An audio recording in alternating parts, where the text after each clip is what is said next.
አስመሮም ለገሰና ኦነጋውያን ፍየል ወዲህ ቅዝምዝም ወዲያ። ኦነጋውያን አስመሮም ለገሰን አመስግነው አይበቃቸውም። የክብር ዶክተሬትና አባገዳነት ደርበውለታል።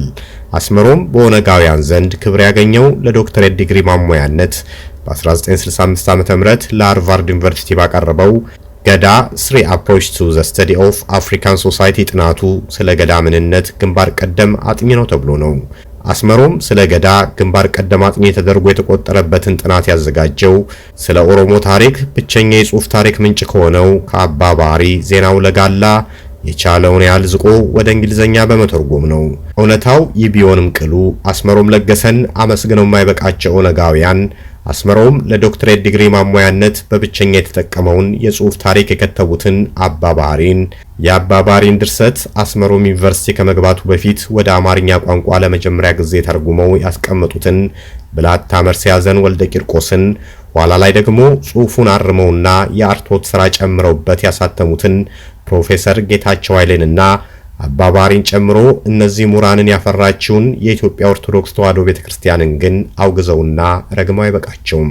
አስመሮም ለገሰ ገዳ ስለሚባለው የወረራ አደረጃጀት ለመጀመሪያ ጊዜ ያቀረበው ገዳ 3 approach to the study of African society በሚል ርዕስ ለሃርቫርድ ዩኒቨርሲቲ የዶክተሬት ማሞያነት በ1965 ዓ.ም ባቀረበው ጥናታዊ ጽሑፉ ነው።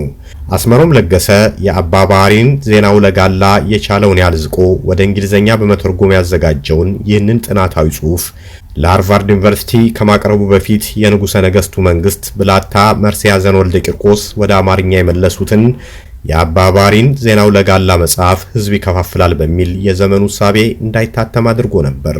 ብላታ መርስዔያዘን የሳንሱሩን እገዳ ለማለፍ ዜናው ለጋላ በሚል የተረጎሙትን የአባ ባህሪን ጽሑፍ ዜናሁ ለአባ ባህሪ ዘጻፎ በልሳነ ግዕዝ ወደሚል ርዕስ እንዲቀይሩ ተደርገው ነበር።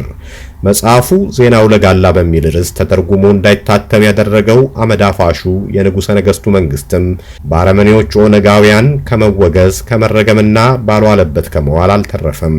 የሆነ ሆኖ ኦነጋውያን አስመሮም ለገሰን አብዝተው የሚያመሰግኑት ስለ ገዳ አደረጃጀታቸው ዲሞክራሲያዊነት ጻፈ እያሉ ነው።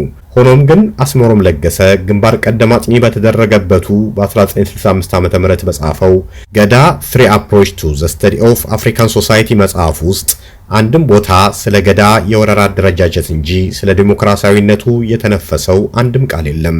ባጭሩ አስመሮም ለገሰ ኦነጋውያን በሚያመሰግኑበት ግንባር ቀደም ጥናቱ አዲስ ነገር አልጻፈም። ከብቸኛው የኦሮሞ ታሪክ የጽሑፍ ምንጭ ከአባ ባህሪ ዜናው ለጋላ ጽሑፍ የቻለውን ያህል ዝቆ ወደ እንግሊዘኛ በመተርጎም የዶክተሬት ዲግሪ ያገኘበት እንጂ። አስመሮም በዚህ የኦሮሞ ጥናት ግንባር ቀደም ምሁር በተደረገበት ጽሑፉ አንድም ቦታ ዲሞክራሲ የሚል ቃል ተጠቅሞ ገዳ የሚባለውን የወረራ አደረጃጀት የገለጸበት አረፍተ ነገር አይገኝም። አስመሮም ለገሰ ኦነጋውያን በኩር አጥኚ አድርገው በሚያመሰግኑበት ጥናቱ የጻፈው ጋላ ገዳ በሚባለው የወረራ አደረጃጀት እየተደራጀ ግማሽ የሚሆነውን የኢትዮጵያ ክፍል እንደወረረና እንደዳመጠ በተለይም ከሸዋ በታች ያለውን የኢትዮጵያ ክፍል ቢዛሞን ወይንም ወለጋን እንደወረረና እንዳወደመ ገዳ የሚባለው የወረራ አደረጃጀትም የጋላ ሳይሆን ጋላ ከባንቱ የተዋሰው ሊሆንም እንደሚችል ነው የጻፈው። አስመሮም አባገዳነት በተሾመበት የኦሮሞ ጥናት ግንባር ቀደም አጥኚ በተደረገበትና የኦነጋውያንን የክብር ዶክተሬት ባገኘበት የ1965ቱ ገዳ 3 approach to the study of African society መጽሐፍ ስለ ገዳ የጻፈው የወረራ አደረጃጀት መሆኑን ጋላ ግማሽ የሚሆነው የኢትዮጵያ ክፍል በዚህ አደረጃጀት እየተሰራ እንደወረረና እንዳወደመ በዚህ አደረጃጀት በየ8 ዓመቱ ባካሄደው የወረራ ጦርነት የኢትዮጵያ ጥንታዊ ነገዶችን ያጠፋውን አጥፍቶ የተረፈው እንደሰለቀጠ ቢጽፍም እነሱ ግን አስመሮምን ሲያወሱ ይህንን የአስመሮም የጥናት ውጤት ማስታወስ አይፈልጉም። ፍየል ወዲህ ቅዝምዝም ወዲያ ይልሃል ይሄ ነው። እስቲ በየትኛው የጥናቱ ገጽ ነው አስመሮም ለገሰ የኦሮሞ ጥናት ግንባር ቀደም አጥኚ በተደረገበቱ ገዳ 3 approach to the study of African society ውስጥ አዲስ ነገር የጻፈው ስለ ገዳ አደረጃጀት ዲሞክራሲያዊነት የመሰከረው? እስቲ ያያችሁ ወዲህ በሉን። ለጽሑፉ የታሪክ ተመራማሪውን አቻሜለ ታምሩ እናመሰግናለን። ስለተከታተላችሁኝ አመሰግናለሁ። መልካም ጊዜ